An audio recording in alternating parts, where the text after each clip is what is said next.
I first want to start by expressing my condolences to Deputy Philip Campus, an officer who was selflessly serving his community in Kern County, who was killed in the line of duty on Sunday. He is a father, a husband, a Kern County Sheriff officer, and a former Marine. 3 others were shot in the standoff as well. Our prayers are with his family and those who were wounded as they continue to break through this. Each of us are indebted to our brave Capitol Police officers who come every day to this house prepared to defend us. On January 6th, these brave officers were put into a vulnerable and impossible position because of the leadership at the top has failed. December 14th, the leadership knew there was a problem.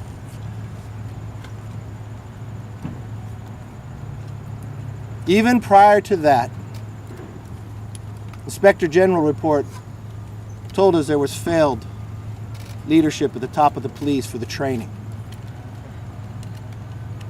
Rodney Davis will speak in a moment of a bill that he had to make sure the structure of the Capitol Police would change. We had many failures within the leadership. You had a chair of House administration with responsibility that did not come to the Capitol for more than 6 months.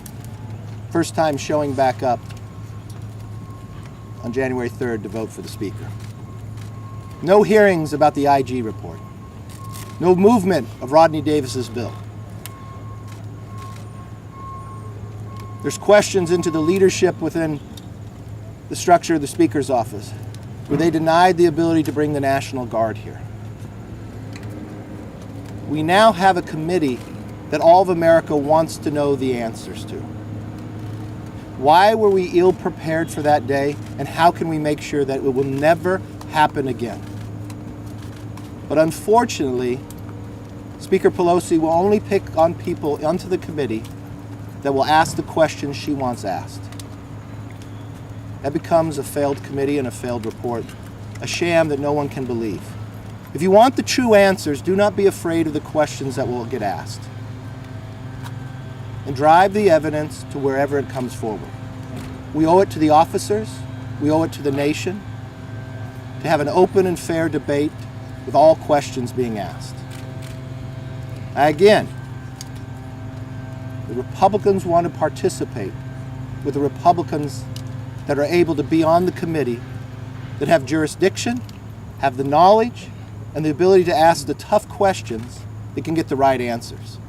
It's unfortunate we start with a committee chair who will tell you everything's on the table except the Speaker's office.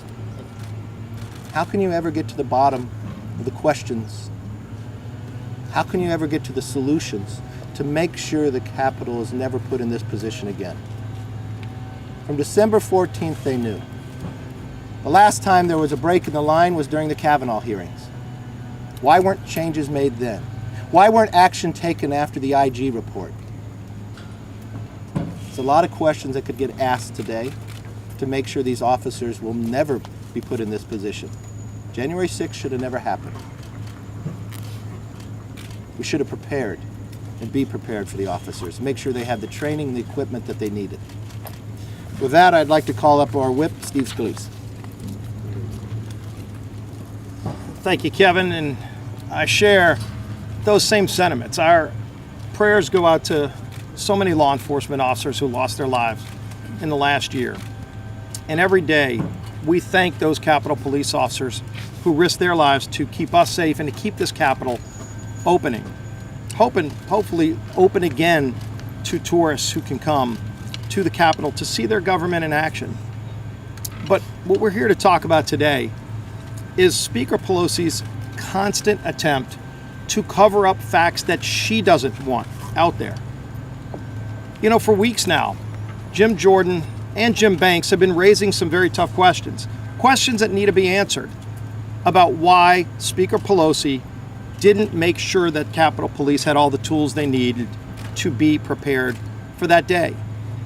Now, maybe because they were raising those questions, they got canceled by this new cancel culture that we see, moving throughout the country, led by Speaker Pelosi and a lot of our socialist allies here in Congress, where they want to shut out voices that raise tough questions that they don't want to be asked or answered.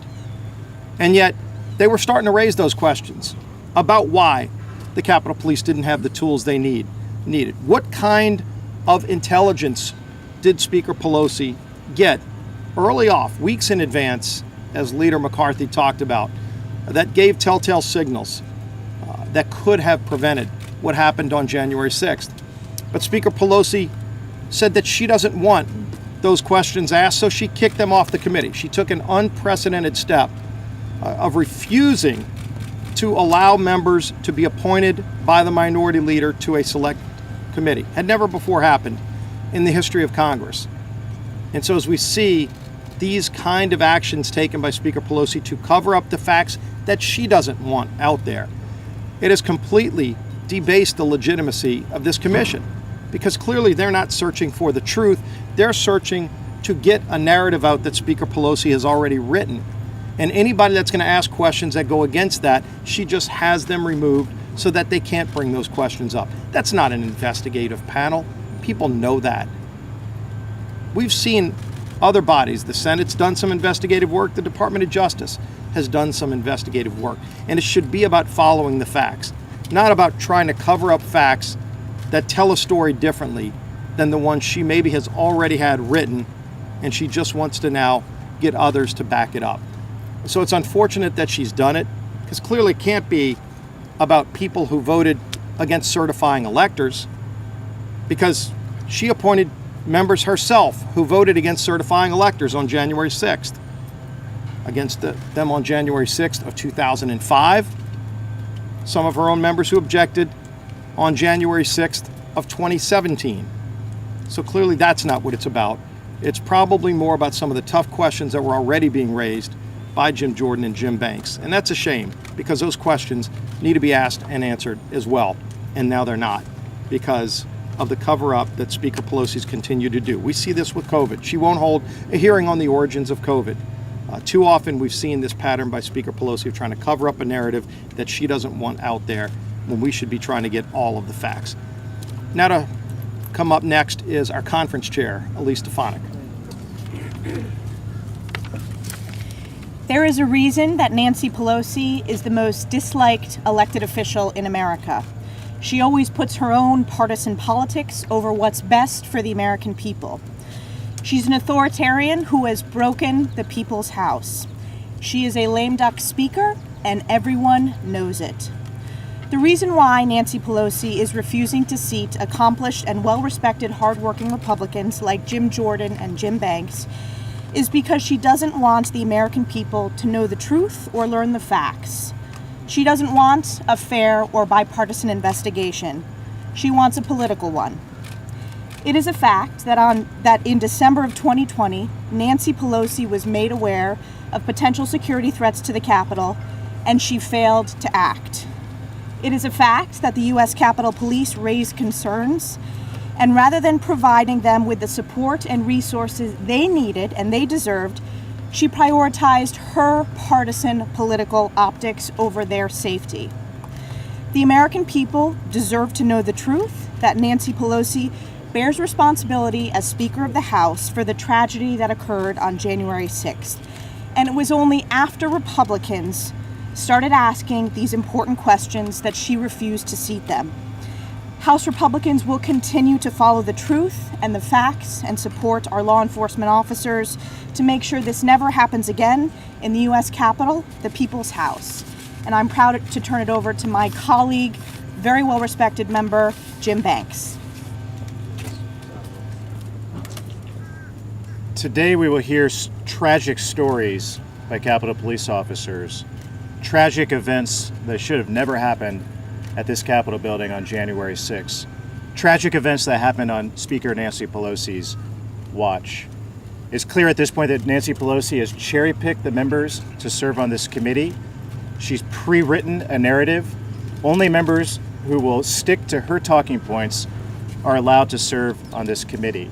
If this is truly a fact-finding mission to make sure that January 6th never happens again, this isn't what that looks like.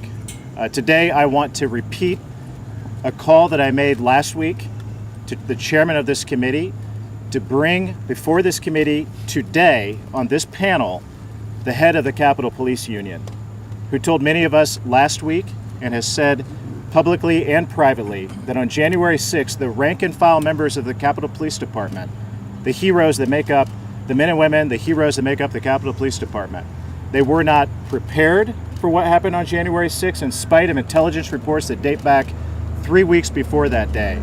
They weren't equipped on January 6th with the proper equipment that they needed to handle what happened that day. And they weren't trained for what was going to happen that day. As the Senate investigation report, a bipartisan report, already identified, there was a systemic breakdown of security, a lack of leadership at the very top of the United States Capitol Police who report and who Nancy Pelosi is ultimately responsible for that lack of leadership. That's where this committee should go if it's serious about making sure that something like this never happens again. Bring the head of the United States Capitol Police Union to sit on the panel today to provide a different perspective than the cherry-picked narrative that Nancy Pelosi wants the American people to hear. I repeat that call. I hope that the Democrats will think better of what they've already rejected the head of the Capitol Police Union.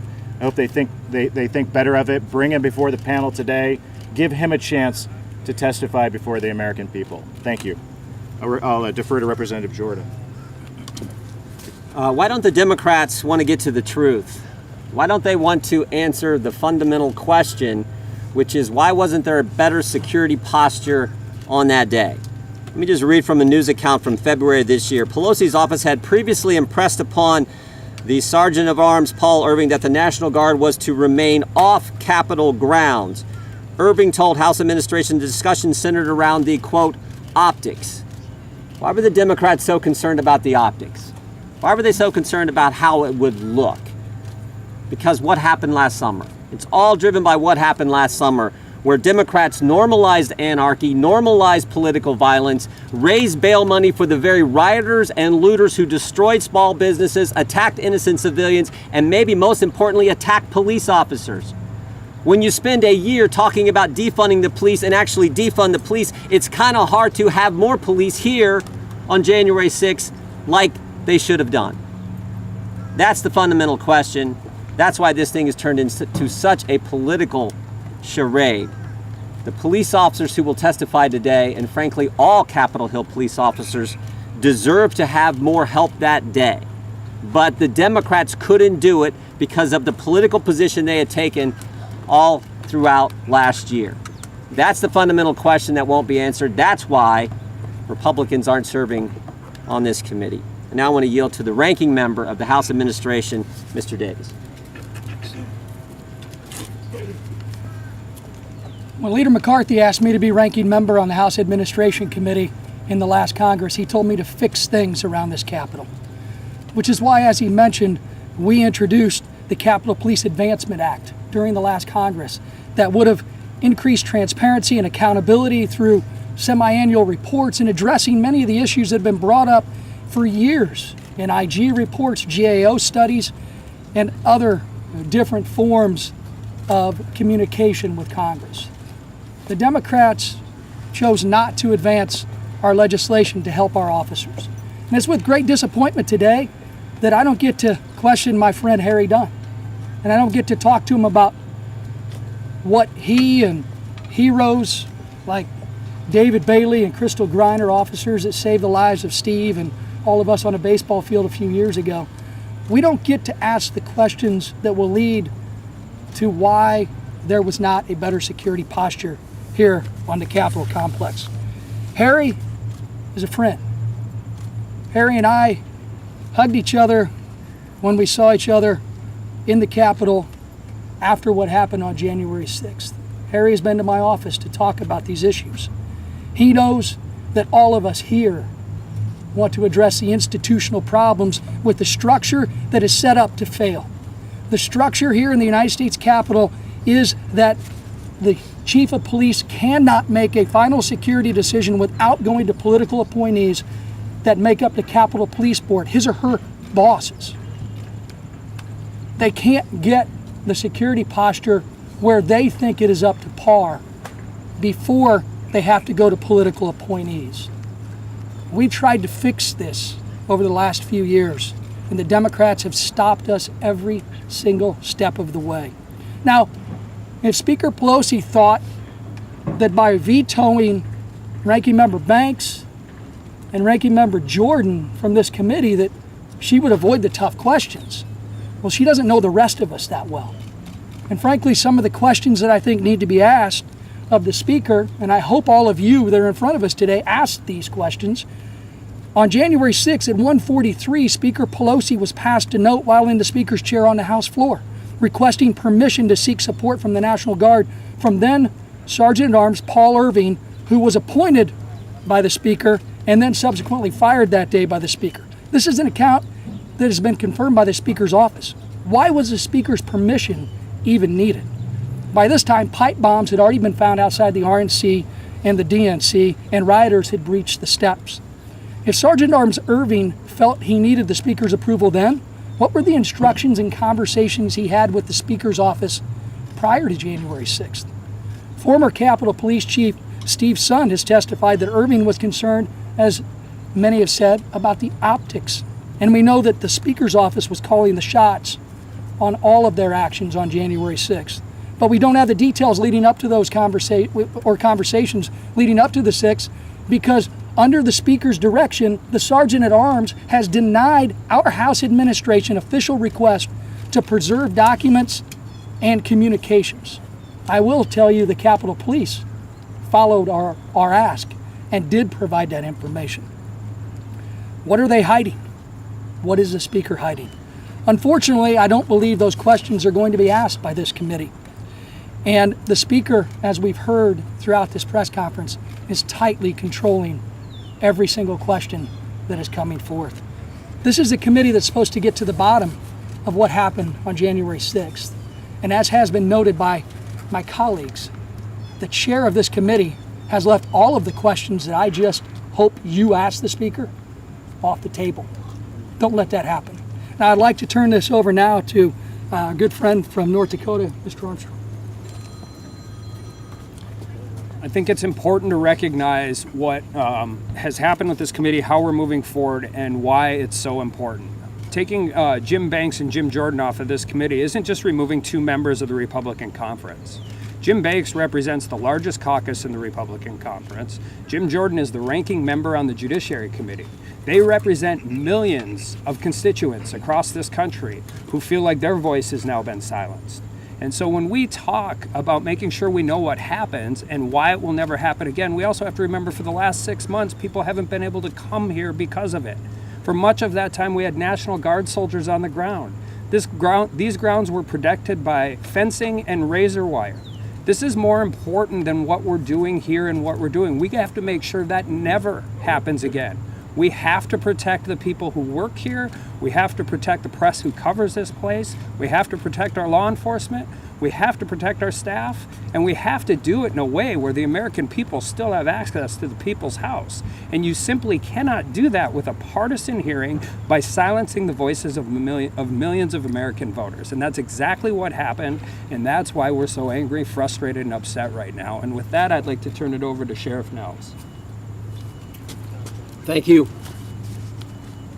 I said last week that I would put my 30 years of law enforcement experience, including 8 years as sheriff, to review the Senate report in detail. And I found some things that were alarming. Specifically as it relates to the intelligence the Capitol Police had in their possession the days and weeks leading up to January 6th.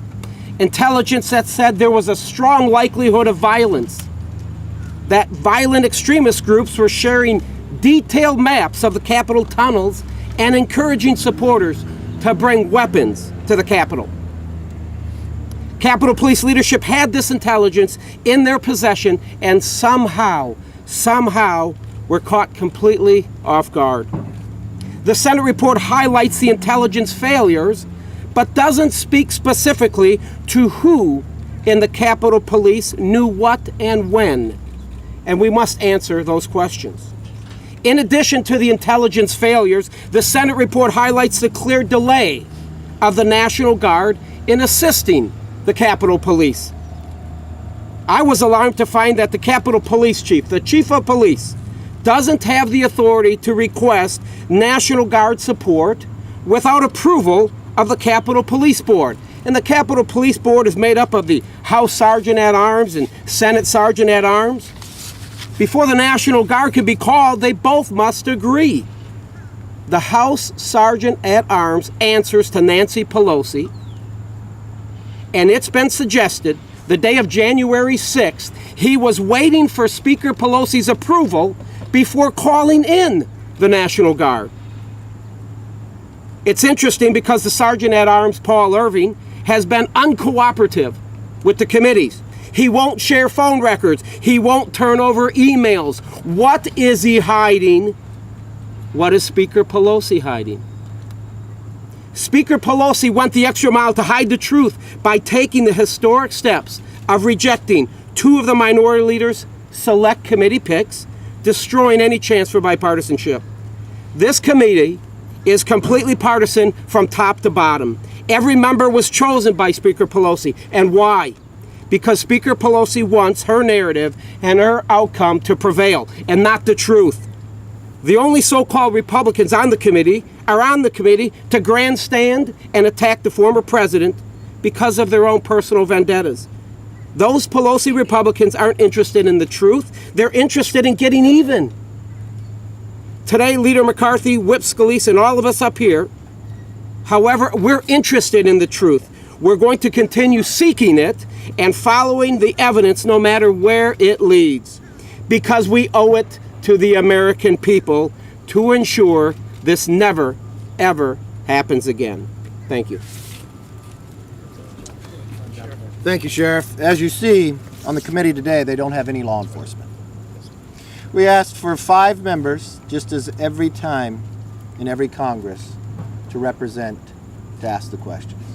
Never before in the history of Congress has a speaker taken the unprecedented move of denying the other party to a committee of who they selected. It raises many questions. The worst part of all of this, we want to make sure this never happens again.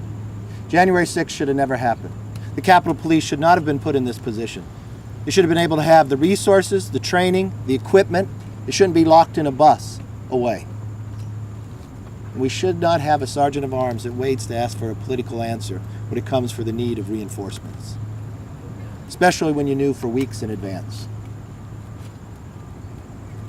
But how do you start a committee when a committee chair says everything's open except the Speaker's office, and then the Speaker denies who could be on the committee, predetermined a report that's probably already written? We want to get to the bottom of this. Take all the questions, make sure the questions are answered, and get to a solution. With that, I'll take some questions. Leader McCarthy. Yes, ma'am.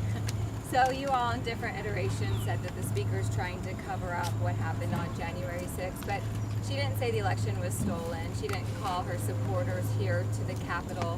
So in what role are you trying to cover up what the former president's role was on January 6th? Nothing. We're not predetermining any questions. We'd like to be on the committee to ask them. You've got a committee chair that questioned the election of George Bush. You've got a committee chair of this who was suing the president. You've got a committee chair of this who believes Republican senators are equal to terrorists and they should be on the terrorist watch list. You've got a member of Raskin who, before the president was even sworn in, said he should be impeached, who questioned the election before and objected to the electors there. You got an Adam Schiff who we know is playing nothing but politics, lied to the American public that he had proof, took this country through an unbelievable false impeachment to find out that he lied to us. And the idea that she thinks these predetermined people will protect her, I think it should start off with everybody should be able to ask the questions. Let's get to the bottom of this. This should never happen again. When the Kavanaugh hearings took place, there was a break in the line of the Capitol Police. They are the majority party. Why didn't they take from that to be prepared for any other time coming forward? You've got a House administration that oversees a great deal of this. You had a chairman of that committee that had not been to Washington since May. You had IG reports that told you were ill prepared, the Capitol Police. Why would you damage the men and women that we've watched time and again put their life on the line? To go into the line of fire, you have Steve Scalise, Rodney Davis here that was on that baseball field. Why wouldn't we make that commitment to them? You have Rodney Davis, who offered legislation as the ranking member in the minority that the majority would never bring up, even though the IG reports and others said it needed. Are those questions going to be asked? Are we going to be back at this situation again in the future? Two questions for this entire committee should be, why were we so ill prepared for that day? And how can we make sure this never happens again? And that's what should drive the committee. There may be buildup before that day that you're going to have to investigate. Speaker Pelosi worked 6 months trying to make sure that would never happen. We had an officer killed on Good Friday, just across here, based upon, if you listen to who made the killing of buying the knife and go out, it was politically motivated, but we're not going to investigate that. You have the FBI doing investigations. You want to make sure nothing in this committee gets in the way of that. You have an architect of the Capitol that has been appropriated $10 million to make sure this is better prepared. Why wouldn't we then ask the tough questions and make sure the Capitol Police have the resources, the training, and the equipment? That is what's being withheld, and that's what we complain about. Leader McConnell, Yes. the majority leader at the time, A should you be week questioned? after the insurrection, you said that Trump was partially responsible for what happened. Do you still stand by that? I think from a standpoint, I'm looking at all the investigation as we go forward. I would have liked response faster. Having known what I know today, that you just listened to Rodney Davis. Why would a sergeant of arms, when you have an insurrection going on, or protest out here, you got a line being broken, and you're the sergeant of arms, why would your first response be, I got to send a note to the speaker to see if it's okay if I can do my job to protect the men and women on the line? Why would that be your first reaction? Why? I don't think any of us knew that. Do you realize that the sergeant of arms, as being the leader of the Republicans, never talked to me prior coming up to the 16th, even though they knew on December 14th? How many meetings did they have with the Speaker's office for the preparation? He never passed me a note that day. I would tell you, bring the National Guard. There are people out there who say there were phone calls to the Speaker that offered the National Guard prior to that day and was turned down. And being turned down, and you have to ask the Speaker on the day of what was going on? Why wouldn't you do your job? Why would you feel that in your job you couldn't make the decision? You were the officer. We have a sheriff for more than 30 years. I promise you this. In his capacity when he was sheriff, he did not think he had to call an elected official for anything for law enforcement that was going on. He knew his men and women were out there, and he needed to defend them. And he wanted to make sure they were prepared. That's why we want people in questions like that asking. Yes. Leader McCarthy, a lot of people,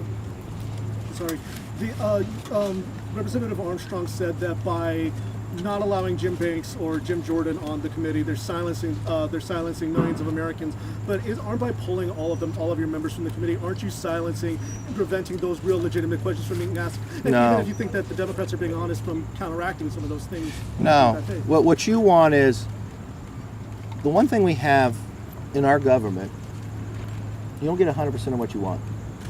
You have to find compromise.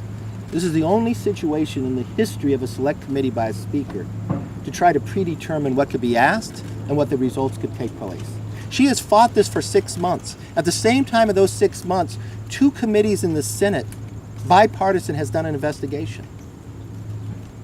And then when we came to this solution, partisan based, and we offered no subpoena power, 5 members, never in the history of Congress has this taken place. Why? Why would that take place? And I think from the perspective, you've got a ranking member of the Judiciary Committee that could have oversight to part of this. You've got Jim Banks running the largest caucus inside the conference, served our nation in Afghanistan in the Navy, and she questions the outcome of that. When you've got a committee chair that objected to the election of George Bush, that believes Republican senators should be on the terrorist watch list, was actually suing President Trump at the time. What we're objecting to is that we're not going to find the solutions. We want to find the solutions that this would never happen again. That's all we've asked for. Thank you very much. Have a good Why not day. question McConnell's role? He appointed Michael Stinger. He's part of the Capitol Police Board.